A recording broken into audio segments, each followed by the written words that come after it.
Back here on Newsy Report. So the results are in from yesterday's election in Bangladesh. The prime minister there has secured her third straight term. Her ruling party, the Awami League, will also remain in power.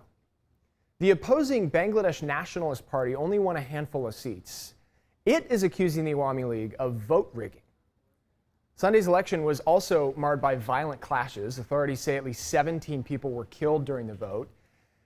This was not a surprise. In 2016, the United States Institute of Peace wrote this: Bangladesh has a long history of political and electoral violence that has shaped its political culture.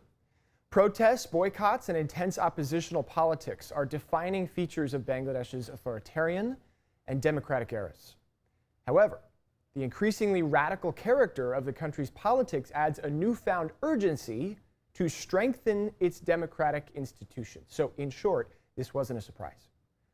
A report from Newsy's Melissa Prack shortly before the election makes further evidence of that.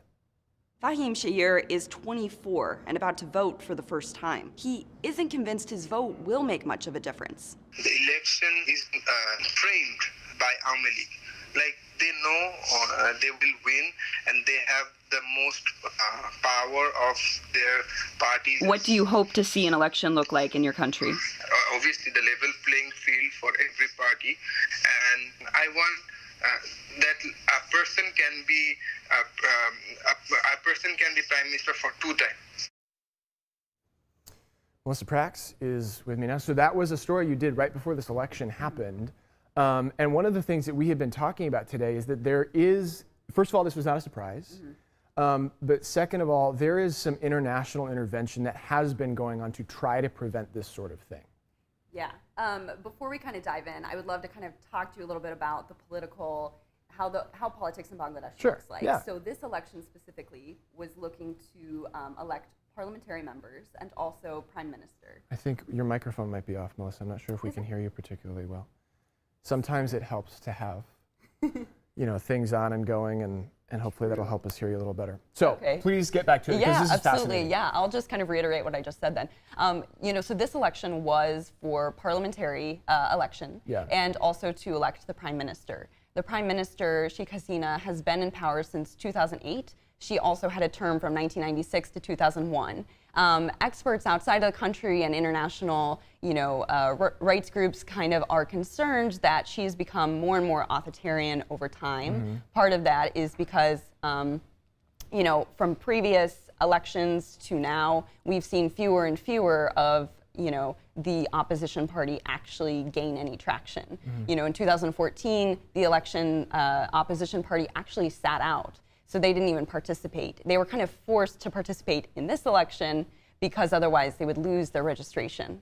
So the two main parties we kind of have are the Awami League, which is who the current prime minister is, her party, which is the majority party, and then the Bangladesh Nationalist Party.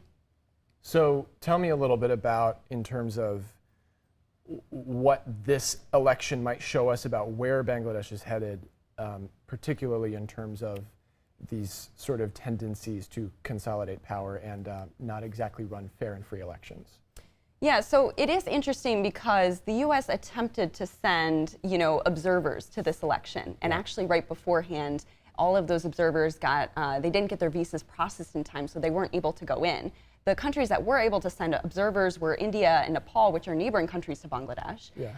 They actually said that the elections weren't rigged. However, people on the ground noted that electronic ballots were changing votes, that they witnessed people from the majority party stuffing ballots at the end. So it really depends on kind of who you talk to of whether it's fair and free elections. What does what happened tell us about what's next for the Bangladesh Nationalist Party? Yeah, so because the Bangladesh Nationalist Party sat out in 2014, they had to participate in this election, otherwise they would lose their registration. And so because of that, now they only have about 7 or so seats in parliament. They're really losing ground on their representation.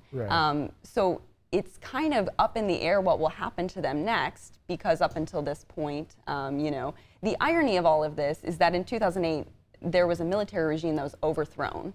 Sheikh Hasina helped with that.